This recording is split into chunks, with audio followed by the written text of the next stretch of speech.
So hindi lang ko dita mga kababayan ang ginagatungan ni Digong, pati civil disobedience. Wag na daw magbayad ng buwis yung ating mga mamamayang Pilipino. Ngayon pa na napakaganda na ang ginagawa ng ating gobyerno. And in fact, second fastest growing economy yung ating bansa. Talo na yung kanyang sponsor na China. Yan ang report mga kababayan rito. Yan po, Philippines poised to be Southeast Asia's second fastest growing economy in 2025. Vietnam lang yung nakaungo sa atin, 6.1 yung Philippines. Talo natin yung Cambodia, Indonesia, Malaysia at Thailand. Pagkatapos, sisirain lang mga kababayan, pilit na sinisira ni Digong yung ating gobyerno. Kasi yung kanyang sponsor po, yung China, talo na natin. Kaya nag-overtime si Digong sa paninira, panggugulo. Ayan yung China. Chinese economic growth among slowest in decades. Kaya po, tingin natin mga kababayan, may kumpas ang kanyang barkadang si Xi Jinping. Kaya ito ginagawa para iupo mga kababayan yung kaalyado, yung anak niya, si Sara Duterte. Malabo po na mangyari. Malamang mga kababayan, hindi na makakandidato pag pinos na yung impeachment trial para kay Sara. At si Digong naman yung crimes against humanity. O ito yung balita mga kababayan sa Abante News Online. Yan sabi diyan, pinagpapaliwanag ni dating Pangulong Rodrigo Duterte ang Kongreso hinggil sa umano'y mga tseke na blanco. Ipakita nga ninyo kung saan ang sinasabi ninyong checking blanco. Iwagay-way ninyo sa publiko. Hindi yung lahat lang kwento. Pakita kayo ng resibo. Nasaan ang sinasabi ninyo na checking blanco? Ayon kay Digong, isa itong irregularidad na dapat ipaliwanag at itama ng Kongreso.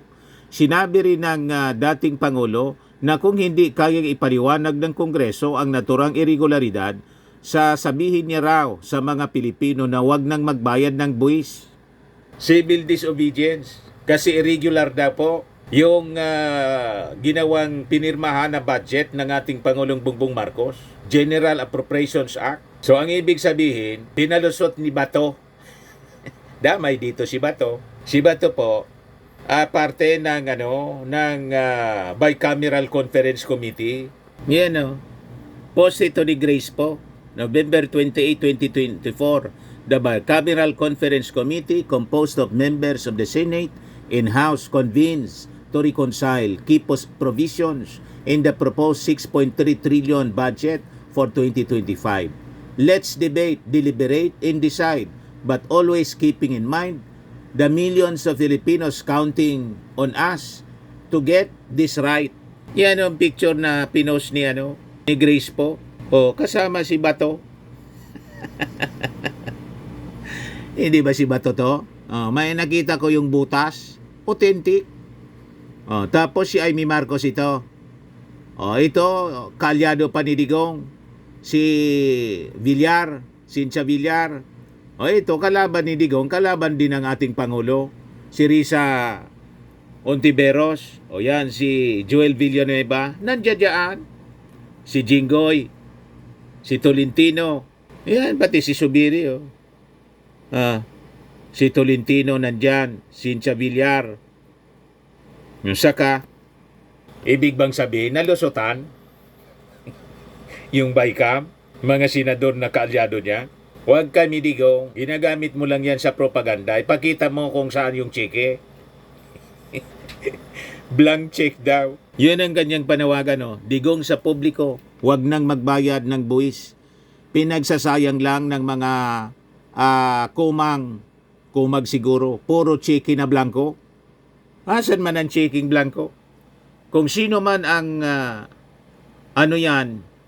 kung sino man ang niyan, they have to give us the explanation. Otherwise, sabihin ko sa mga Pilipino, huwag na kayo magbayad ng buwis ninyo. Gano'n naman, pinagsasayang ng kumang na to na puro cheque na blanco.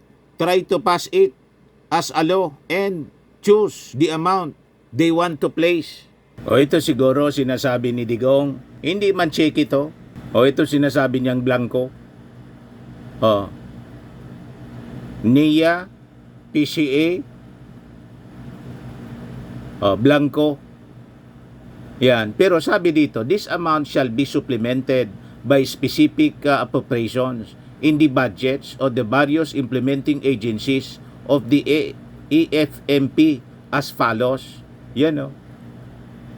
Madaling sabi, mga kababayan, malamang yung winawagayway na document ni Digong, unang-una, hindi man yun cheque. Yung draft budget yun, hindi man yun yung pinirmahan siguro ng ating Pangulo. Siyempre, pag draft, may mga blanco yan. Hindi man final pa, para magsusupplement na lang eh. Diba? Pero yung final, malamang sa malamang mga kababayan, kasi wala man siyang pinapakitang resibo, hindi man po blanco. Talangan man makalusot sa pag-review ni Risa Ontiveros, ni Cynthia Villar, ni Amy Marcos, ni Bato de la Rosa, ni Chis Escudero, ni Grace po. Ano yan? Mga bulag. Ni-review pa ng ating Pangulo at saka ni Executive Secretary Lucas Bersamin plus yung mga finance officials before na pinirmahan. May binito. Kaya itong mga sinasabi po ni Digong, propaganda po para i-divert yung issue sa impeachara. Ang pinupost na nila ngayon dahil sa sabing irregular budget po, BBM, impeach BBM na. Huwag kami, Digong. Alam na namin ang likaw ng bitoka po ninyo. Inapakaganda na po yung budget. Although, sabi ng ating Pangulo, ito, people's budget back on track.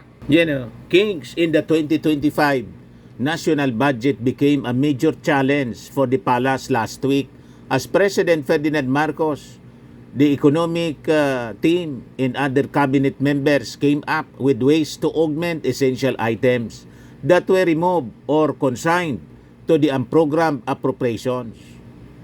Mr. Marcos said he is focused on restoring the budget allocations proposed in the 2025 National Expenditure Program that were reduced by Congress in 2025 General Appropriations Act. So, i-restore ng ating Pangulong Bongbong Marcos kasi may mga tinanggal yung BICAM. Yan ngayon ang inaayos. So, sabi niya, aside from the budget remedies, the following were the activities of the President outlined through a collaboration between Daily Tribune and the Bureau of Communication Services of the Presidential Communications Office. Kaya yung nakitang may blanco, mayroon na pong supplemental, Philippine Coconut Authority, National Irrigation, may figures na po, administration, dati wala, PCA, tapos NIA, blanco. Pero ito po, hindi man dyan chiki, draft budget siya. Niluloko na naman po tayo ng dating Pangulong Digong para gatungan po ang militar ng kudita. Gusto niyang galitin yung militar at yung ating mga mamamayan para hindi na daw magbayad ng wag daw magbayad ng buwis. Sinasabotay po ng dating Pangulong Digong ang ating ekonomiya, ang ating gobyerno, ginugulo po niya. Pagkatapos, sasabihin niya doon sa INC rally, unity daw, ituan niya yung magandang unity. Yan. Rodrigo Duterte thanks INC for peace rally. This is what our country needs, not impeachment. Yung peace unity rally ng INC, pabor siya kasi hindi daw impeachment. Ayan sabi niya, this is what our country needs in these critical times, not impeachment, not waste of government resources, not self-serving schemes, not divisive action. We must unite. We must move forward as one. Duterte's daughter, Vice President Sara Duterte is facing impeachment, complaint said in a video message. We must unite. Pagkatapos, ginagatungan po yung mga mamamayang Filipino. Inuudyo ka na, huwag magbayad ng buwis. Mag-unite daw. Pagkatapos, ginagatungan yung military na naman. Ayan reacting on ONGAB's findings, Duterte said that budget items should not be left empty to be filled up later on. Pagka ganoon anya, there's something terribly wrong. As a matter of fact, I would say, kung may mga blanco yan na lumusot, that is not a valid legislation. Kung nasa batas yan, sabay sabing, kayong nasa bureaucracy, you better stand up straight and be counted as a true Filipino. Otherwise, you're asking for your early demise. Pag nagkudita ito, patay dyan, baka una kayo. Ang ayaw ng sundalo, naghirap na nga sila para sa bayan tapos nanakawan pa sila ng pera. Asan man yung ninakaw? Ang ninakaw po, yung confidential funds, kasi yung beneficiary po, non-existent. Mary Grace Piatos, Kokoy Villamin, walang mga birth certificate, at marami pang ganon. More than 1,000 na diskubre ng Committee on Good Government and Public Accountability. Kaya nga po may impeachment case na final laban sa anak po ninyong si Sara. Kaya never ninyong magagatungan. Alam ng military kung sino yung dapat managot. Tahimik po yung military. Nagsalita na si Browner. They will follow the chain of command. Huwag kami digong. Itong panggagato mong huwag magbayad ng buwis, never kang susundin ng ating mga mamamayang Filipino kasi maayos yung budget. Naninira lang kayo. Gumagawa kayo ng diversionary tactics kasi may dumarami yung mga grupo na sumisigaw ng impeach Sara. Kasunod ng INC rally, may rally kaagad, mga kababayan. Ginawa yung mga kakamping, nag-unite with Marcos loyalist. Ayan. Ito ang totoong unity team, sabi ni MJ Kiambao Reyes sa report ng GMA News. Look, Marcos in Robredo supporters rally at EDSA People Power Monument to call for BP Sara Duterte's impeachment. This was organized by Bonyog Party and pro-impeach Sara bloggers, mga pro-BBM bloggers. Also in attendance were Magdalo Group, Representative Franz Castro, and Representative Arlene Brosas. Yan Impeach Sara. At marami siya kaysa sa maisog rally na ginagawa dyan sa EDSA Shrine. Tuta ng buwaya. Pero ngayon, dito sa ginawang Quadcom hearing sa kayong pag-imbestiga kay Sara, pumangaw ang kamera. Diba po? Correct. Tapos ngayon, sila na mismo ang nagsabi, grabe, matindin siya laban kay Sara. Tapos ngayon, hindi nila susuporta ng impeachment. Anong klase sila? Kung si Sara ay may kaso ng betrayal of public trust, pag hindi nila inaksyonan ng impeachment, betrayal of public trust din yan. May tiwala na ang tao sa kanila, sayang. Huwag nilang sayangin, di ba? Itong mga, kaya tayo, hindi naman natin inaaway pa ang kamera, pero pinapaaralan lang natin sa kanila. Sayang, huwag nilang sayangin yung nakuhang suporta ng tao. Di ba, mga kababayan? At I believe, mga kababayan, hindi man po sasayangin ng Congress yung tiwala. 61% ang natutuwa sa Quadcom and 41% ang pro-impeachment po. Pabor na impeach, tanggalin si Sara Duterte. You see? Kailang, sabi nga ng ating Pangulo, wala sa timing. So ang ibig sabihin ng ating Pangulo, kontra siya sa impeachment ngayon kasi walang numero, ay walang sufficient time. At possibly, dahil sa Senado po, marami pa yung aliporis ni Digong.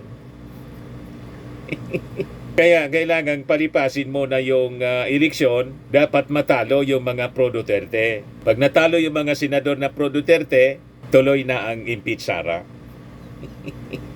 Ang gustong i-divert ni Digong yung atensyon ng mga tao. Nag-iingay na naman po. Kasi yung mga supporters niya, ito na lang yung Friday group na mga maisog rally sa EDSA Shrine. Yan Isang tricycle na lang. Isang platito. Mga kababayan, wala nang maniwala. Natunaw yung maisog. Nalusaw. Tulad ng tuluyan ng pagkalusaw mga kababayan ng pangarap ni Sara na maging Pangulo. Talo na ni Martin sa survey. Yan si Sara, 49% na lang. Yung ating Pangulo, 65%. Bumaba sila lahat, pero ang grabe yung pagbulusok. Si Sara, 10 points. Minus 10. Si Chis Escudero, 63, minus 4 lang. Pati yung ating Pangulo. Si next President, Martin Romualdez, 3% lang yung binagsak. Pero talo si Sara ng 8 points. 58%, 49% si Sara. Dati si Sara yung pinakamataas na approval in trust ratings. Ngayon po, bumulusok na siya. 49 na lang. Below majority. Below 50. Siya yung pinakamababa. Kaya lusaw na po yung pangarap niya. Malabo pa sa sabaw ng pusit. Kaya nagmamadali si Digong, ginagatungan yung military ng kudita. Dahil ginagamit niyang issue, yung budget. Huwag kami, Digong. You can fool some of the people some of the time. You can fool all the people some of the time. But you cannot fool the people all the time. Tama? Sa mga naghanap ng malinis and spacious fitness gym, pumunta lang po kayo sa aming Colossal Fitness Gym. We also offer Grab Car Rental with our brand new 2023 model ng Toyota Innova. We also accept booking for those who are planning to travel via PAL, Cebu Pacific, and other airline companies, local and international, and bills payment for Meralco Bills, PLDT, Aleco Bills, etc. Ang Colossal Fitness Gym is located at 3rd floor Security Bank Building, Landco Business Park, Legazpi City, Albay. For inquiries, look for Chilon Maravillas. Contact number 0966-802-0949. Yan yung aming Innova. Lagi na pong matao sa amin. Pati mga foreigners po, tingnan ninyo. Mga British tourists sila. Ang lalaki ng katawan na, mga kababayan, nag-gym sa amin. Ito naman po, Indian National. Ito mga mga European sila. Ito naman yung bago naming product na binibenta online, Eye Glow Serum. Whitening po siya galing sa South Korea. Tingnan ninyo yung epekto sa aking anak na architect entrepreneur, Riz Maravillas. For inquiries, look for Riz Maravillas on FB. Ito naman po, Firmax Firming and Lifting Cream. Pinapahid po ito sa mga pulses and affected area. Mainam po ito sa mga pains at paninigas na mga kasukasuan. Ito po, Automax Radiant Serum. Sa mukha naman yung application. Anti-aging po siya. You will look 10 years younger than your age. Sa mga cancer patients naman po, baka lang gusto ninyo itong itry. Nengxia Red Mix Fruit Drink. Hindi man po siya gamot, food supplement siya. Kaya lang, gawa siya mga kababayan sa goji berry. Yung goji berry may anti-cancer properties. Yung mga inquiries ninyo, dumiretso na lang kayo sa aming messenger sa Facebook para masagot namin agad. Ayos po. Ako po si Dante Maravillas. Bye-bye. God bless.